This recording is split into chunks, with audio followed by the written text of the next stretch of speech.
کەشەی ئێزدیەکان چییە؟ ژنانی ڕزگاربووی داعش ئەو ژنانیشی کە هێشتا لە لای داعش ماونێتەوە چون بەدواداشون بۆ کەیس و کێشەکانیان کراوە. گلەی ئێزدیەکان بە شێوەیەکی گشتی لە حکوومەتی هەم هەرێم هەم لە حکوومەتی عراقی چیە بۆی بەدواداشون بە دەم کێشە و داواکان و کەیسەکانیانەوە لەگەڵ ماردین مفید ڕێخەری پەیوەندیە گشتیەکان لە دەستگای ژیان بۆ مافی مرۆڤ لە هەولێر ڕۆمیانمان دەبێت گفتوگوی زیاتر لەگەڵەوەدا دەکەین. ماردین خان زۆر سپاس بۆ ئامادەبوونت. گلەی ئێزدیەکان چییە لە وەزعی ئێستای ژنان و پیاوان و منداڵان جا ئەوانی کە ڕزگار بوون کە ڕێونراونێتەوە ناو شوێن و خاکی خۆیان و ئەوانیشی کە هێشتا لەژێر دەستی داعشدا ماونێتەوە؟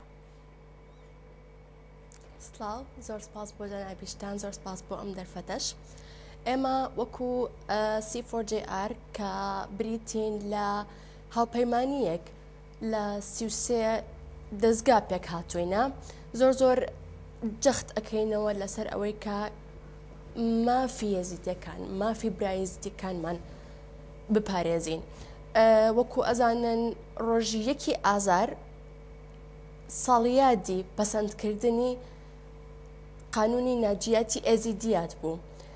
ئەم چۆن بڵێ قانونە کە زۆر لە مافەکانی بگرن نەک ڕزگار بۆ ئێزیدەکان، ڕزگار بۆکانیش کە لە برامەسیحەکانمانن، لە براکاکەکانمانن، لە شەبەکەکانیش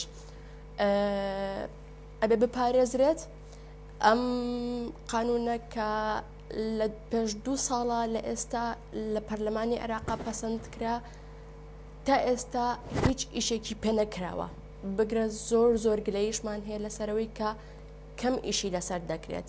بۆ نمونە گەڕاندنەوەی برای ئێزیدەکانمان بۆ خاکی خۆیان، برا شەبەکەکان، برا کاکەیەکانمان لەگەڵ کریسیانەکانیش ببورن. یەکێ لەو شتانەی کە داوا دەکرێت حالیان خوێندن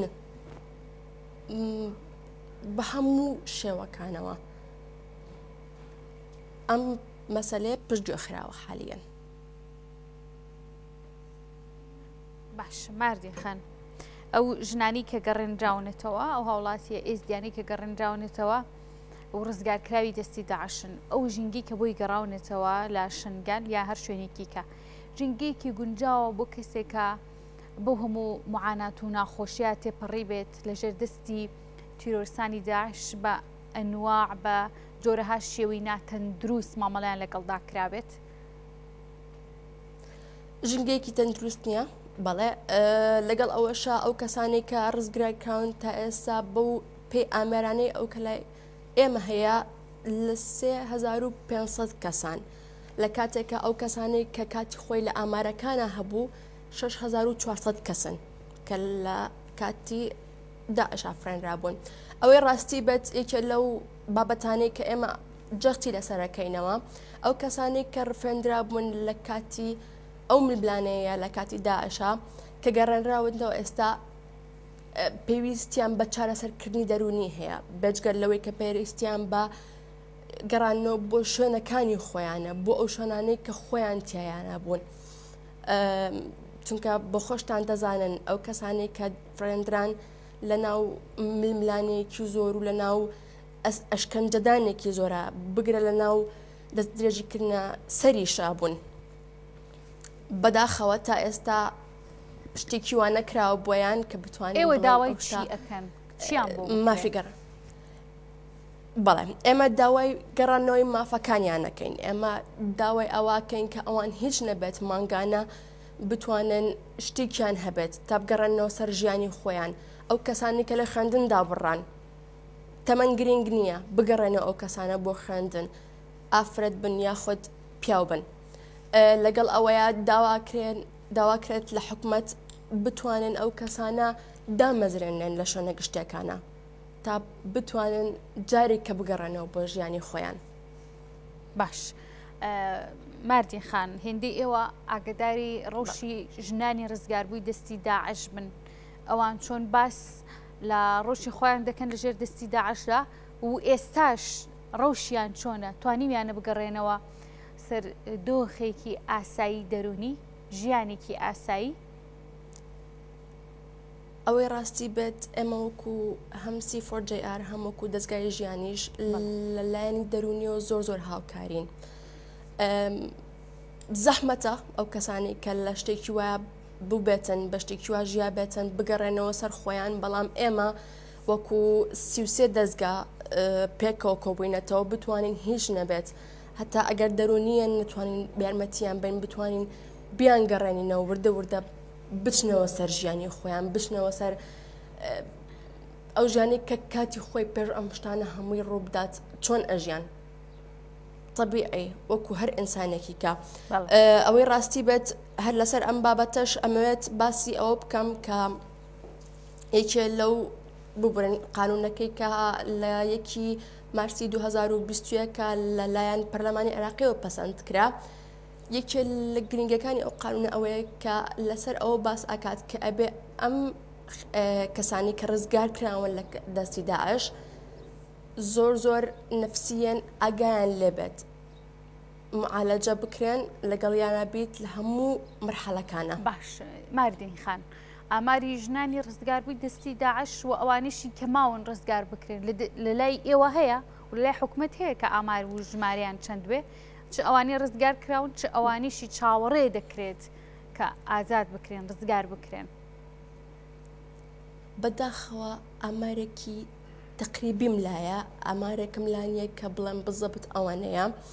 ئەو کەسانی کە تا ئێستا ڕزگار کراون تقریبی 1100 کەسن، یان بۆ 1200 کەس لە ئافرەتان و منداڵان، بەڵام لە پیاوانە 300 کەس زیاترن.